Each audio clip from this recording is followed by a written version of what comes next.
यदि 2 नवंबर की गणना देखें तो बहुत ही विशेष योग बनता दिखाई दे रहा है। साल में एक ही दिन आता है इसी प्रकार का जब भगवान विष्णु जागते हैं।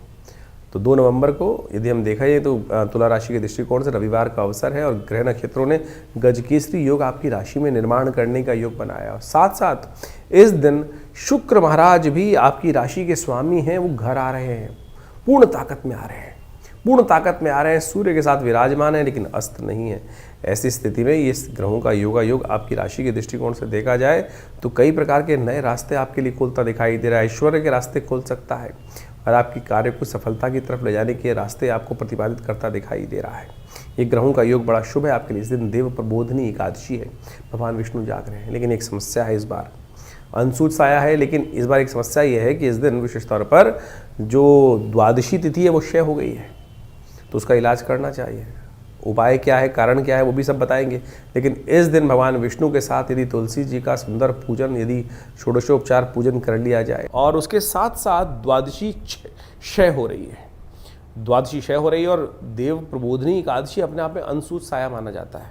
बहुत लोग बिना किसी मुहूर्त को देखे भी शादी कर लेते हैं क्योंकि अंशुत साया है, नए नए मुहूर्त करने का प्रयास कर लेते हैं क्योंकि अंशुत साया की कैटेगरी में आता है। लेकिन इस बार सबसे पहले हम देव प्रबोधनी एकादशी का महत्व तो बताएंगे ही आपको, लेकिन एक बात समझ लीजिएगा, इस बार देवउठनी एकादशी भी द्वादशी क्षय है। क्षय तिथि पे कोई भी नया कार्य कभी आरंभ नहीं करना चाहिए, वो दोषयुक्त हो जाता है।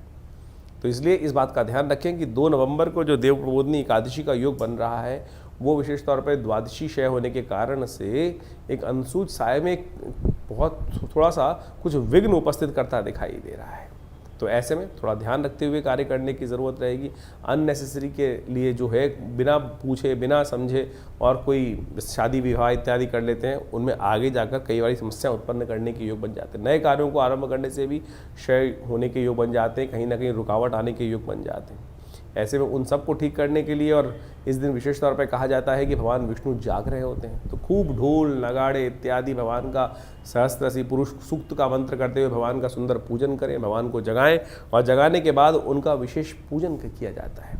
उनका पंचोपचार, षोडशोपचार, पंचामृत से स्नान, गंगा जल से स्नान, तुलसी दल विशेष इत्यादि के द्वारा समस्त रूप से पूजन कर उनका समस्त रूप से उनका पूजन करें। पंचोपचार, षोडशोपचार कहा जाता है भगवान समस्त मनोरथों को सिद्ध करने के योग बनाते हैं और आखिरी में उनका चरणामृत जो ग्रहण कर लेते हैं, अकाल मृत्यु हरणम सर्वव्याधि विनाशनम कहा जाता है, विष्णु पादोत्कम पित्वा पुनर्जन्म न विद्यते।